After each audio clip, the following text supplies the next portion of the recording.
We're tackling the tough choices facing many Americans who are struggling to put food on their table. So grocery prices are up nearly 32% since 2020. That includes double-digit gains for many staples. In the past year, coffee is up nearly 13%, fresh tomatoes more than 19%, and beef up about 12%. Asha Qureshi shows us how this is impacting families. When I first started going there the first time, I was ashamed. I was scared. For 60-year-old Susan Webb, who helps support her husband, children, and grandchildren, 6 of whom live with her, this trip to her neighborhood food bank in Rockford, Illinois, is essential. It takes a lot to be able to tell someone, hey, I can't afford food. You feel like a failure. I'm not talking about the kind of hunger where you've skipped a couple of meals.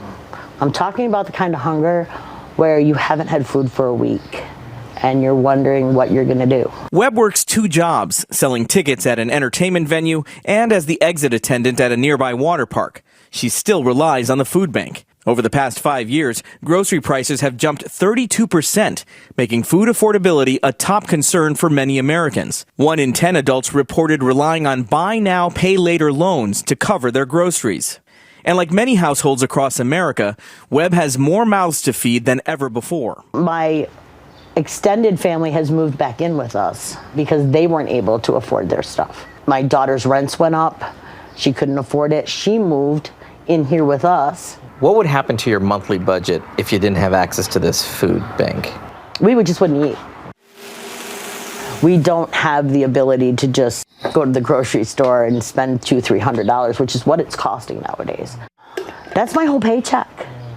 And I still have to pay utilities, which have almost doubled. And, you know, when you're trying to decide, do I want to buy my husband's insulin or should I just buy food? The insulin's going to win. She's not alone in her struggle to feed her family. We are now serving over 570,000 people every month. So we are higher than the peak of COVID. At Northern Illinois Food Bank, CEO Julie Yurko says demand has never been higher. Millions of Americans lost SNAP benefits due to new requirements and funding cuts, also putting an additional strain on food banks. What happened to your lines when SNAP benefits were cut? We saw a huge uptick, double-digit increase. We depend on the government to step into the gap just the way we are. We can't make up that difference. It's also not a one-time visit. The food bank says nearly 30% of their neighbors are now coming 11 times a year or more, essentially monthly grocery runs. What it tells me, though, is that families are living with chronic food insecurity and chronic financial insecurity. Where would you be without this place? Probably back on the street. To locate a food bank near you, check out websites including Feeding America and Food Finder, or call 211 to connect to local food assistance programs.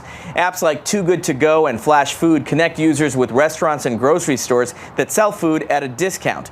Imperfect Foods lets users buy perfectly good but slightly misshapen fruits and vegetables so they're not thrown out. For CBS Mornings, I'm Asha Qureshi.